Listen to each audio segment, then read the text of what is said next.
নমস্কার বন্ধুরা, আপনারা কেমন আছেন? আশা করি ভালো আছেন। তো আপনাদের সুস্থতা কামনা করে আজকের এই ব্লগ বা রান্নার ভিডিও নিয়ে চলে এসেছি। এই ভিডিওতে যেদিন করেছিলাম সেদিন হচ্ছে প্রচন্ড পরিমাণে বৃষ্টি পড়তেছিল। আর জানো তো বাঙালির বৃষ্টি মানে মুখরোচক খাবার কিছু খেতেই হবে, তাই আমারও মনতে চাইতেছিল কিছু মুখরোচক জিনিস খাবো। তো বলছি কিন্তু খেতে গেলে তো কিছু বানাতে হবে। তো আমি ভাবলাম কি বানাবো, তখন আইডিয়া এলো লুচি বানাবো। তো লুচি বানাতে ময়দা লাগে, এই জন্য ঝটাঝট চলে গেছিলাম দোকান থেকে ময়দা নিয়ে এসে একেবারে ময়দায় হচ্ছে তেল আর নুন দিয়ে একেবারে মাখিয়ে রেখে দিয়েছি। আর এই পাশে লুচির সাথে খাওয়ার জন্য কিছু তো একটা তরকারি করতে হবে। তখন আমার মনে পড়লো ইউটিউবে হচ্ছে একটা রেসিপি দেখেছিলাম ময়দা। আর জানো তো মায়াপুরে এই ময়দার তরকারিতে খুব ফেমাস। আর এইটা সম্পূর্ণ নিরামিষ তরকারিটা বানানোর জন্য আদা আর লঙ্কা জিরা ধনা একসাথে বেটে নিচ্ছি। বেটে নেওয়ার পরে 700-র মতন ময়দা মাখানো ছিল, আর তার মধ্যে 300-র মতো মাখা ময়দাটা নিয়ে একেবারে জলে দিয়ে ভালো করে চটকিয়ে নিতে হবে। তখন দেখবে সাদা জল বেরাবে। তারপরে হচ্ছে অনেকটা যখন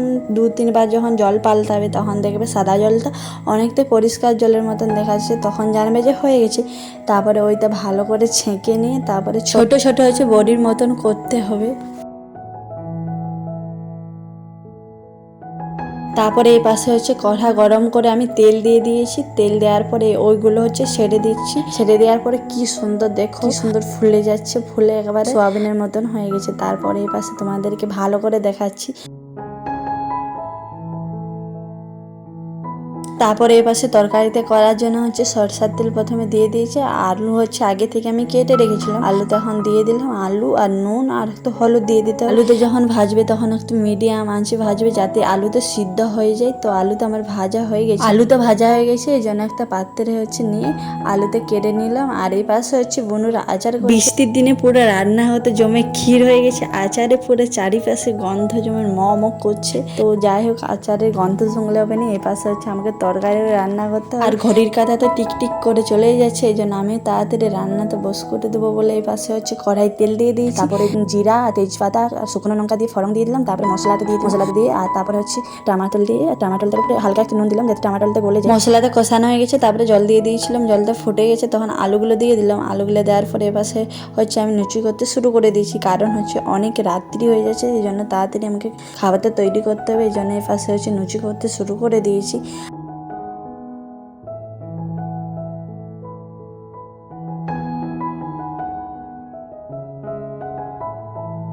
আর এই পাশে হচ্ছে মশলার জলটাও মরে গেছে, আলুটাও পুরোপুরি সিদ্ধ হয়ে গেছে। এখন আরও হচ্ছে জল দিতে হবে। জল দেওয়ার পরে জলটা ফুটতে দিতে হবে। জলটা ফুটে গেছে, এখন হচ্ছে ময়দার পকোড়াগুলো দিয়ে দেবো। তো এই তরকারিটা হচ্ছে ময়দার তরকারি বলে আমি জানি। তো তোমরা যদি অন্য কিছু নামে জানো তাহলে অবশ্যই কমেন্ট করে জানাবে। লুচি করা হচ্ছে কমপ্লিট হয়ে গেছে। আর তরকারিটাও দেখো পুরোপুরি হয়ে গেছে। এই জন্য গ্যাসটা আমি অফ করে দিচ্ছি। আর তরকারিতে কেমন হয়েছে অবশ্যই টেস্ট করে তোমাদের দাদা বলবে। তোমরা যদি কোনো দিন নিরামিষ খেয়ে থাকো অবশ্যই এই রান্নাটা করে দেখবে, তোমাদের ভালো লাগবে। আশা করি ভালো লাগবে। তো আমিও যখন প্রথম দেখেছিলাম তখন ভেবেছিলাম কি ময়দার তরকারি হতে পারে। তো করে দেখলাম সত্যি অসাধারণ তরকারি। তো খেয়ে মানে না খেলে তোমরা বুঝতে পারবে না। আর জানো তো যতই যা খাওয়া হবে না কেন আমি ভাত ছাড়া রইতে পারিনি। এই জন্য হচ্ছে ভাত নিয়ে চলে এসেছি। আর দিদি হচ্ছে খিচুড়ি দিয়েছিল। তো আমি ভাবছি খিচুড়িতে খেয়ে নেবো। আর এই পাশে তোমাদের দাদা শুরু করে দিয়েছে খাওয়া। কি গো, ময়দার তরকারিতে খেতে কেমন হয়েছে? ভালো হয়েছে। আমিও এই পাশে খেতে শুরু করে দিয়েছি। তো আমরা খেতে থাকি খেলা দেখে দেখে। তো আজকের ব্লগটা এই পর্যন্ত, পরবর্তী ব্লগে দেখা আছে। তো তখন তোমরা ভালো থাকো, সুস্থ থাকো, রাধা রাধা।